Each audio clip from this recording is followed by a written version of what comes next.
అదే RTV app వార్తల్ని క్షణాల్లో చదివే అవకాశం ఉంటుంది. ఒక న్యూస్ పేపర్, ఒక టెలివిజన్ ఛానల్ మీ చేతుల్లో ఎప్పుడూ ఉంటాయి.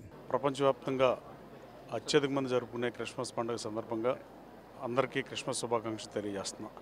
ఈరోజు ప్రసాదంపాడు గ్రామంలో దివ్యసేవకు సంబంధించిన తిరువూరి శ్రీనివాసరావు గారు, తిరుపతి శ్రీనివాసరావు గారు చాలా కార్యక్రమాలు చేసిన పరిస్థితి. ఈసారి ప్రసాదంపాడులో చేసినందుకు ఆయన్ని మనస్ఫూర్తిగా ఆయనకి ధన్యవాదాలు, కృతజ్ఞతలు తెలియజేస్తూ ఈ క్రిస్మస్ సందర్భంగా అందరూ యేసుప్రభు చూపించిన దారిలో నడవాలని కోరుకుంటూ జాలి, దయ, క్షమాగుణం అలవాటు చేసుకోవాలని, దేన్ని గివప్ ఇవ్వకూడదని, ఓటమిని విజయానికి మలుచుకోవాలని దిశగా పనిచేయాలని అందరినీ కోరుతూ, అలాగే అందరికీ క్రిస్మస్ పర్వదినాన క్రిస్మస్ శుభాకాంక్షలు తెలియజేస్తున్నాం. అలాగే ఈ సందర్భంగా తిరుపతి శ్రీనివాసరావు గారిని మనస్ఫూర్తిగా నా నియోజకవర్గంలో ఈ కార్యక్రమం ఇంత పెద్ద ఎత్తున ఏర్పాటు చేసినందుకు ఆయనకి నా తరఫున, నా నియోజకవర్గం ప్రజల తరఫున ధన్యవాదాలు తెలియజేస్తున్నాం. 16వ గ్రాండ్ క్రిస్మస్ సెలబ్రేషన్కి వచ్చిన ప్రజలందరికీ, ప్రముఖులకి, ముఖ్య నాయకులకి,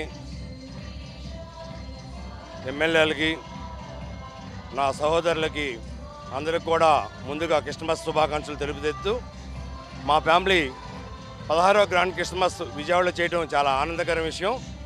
ఈరోజు గతం చూస్తే 15 సంవత్సరాలుగా కోడూరు పట్టణంలో, కోడూరు గ్రామంలో గత 15,000 మందికి ప్రతి సంవత్సరం కూడా క్రిస్మస్ విందు ఏర్పాటు చేసి, మా ఫ్యామిలీ పండగ అంటే ప్రతి ఒక్కరితో కలిపి పండగ చేసుకోవడం చాలా ఆనందంగా ఉండేది. ఈ సంవత్సరం విజయవాడలో చేసుకొని విజయవాడ చుట్టుపక్కల పరిసర ప్రాంతాల ప్రజలందరినీ కూడా ఆహ్వానించి వారందరి మధ్య కూడా ఈ 16వ గ్రాండ్ క్రిస్మస్ చేసుకోవడం, సెలబ్రేషన్ చేసుకోవడం చాలా ఆనందంగా ఉంది.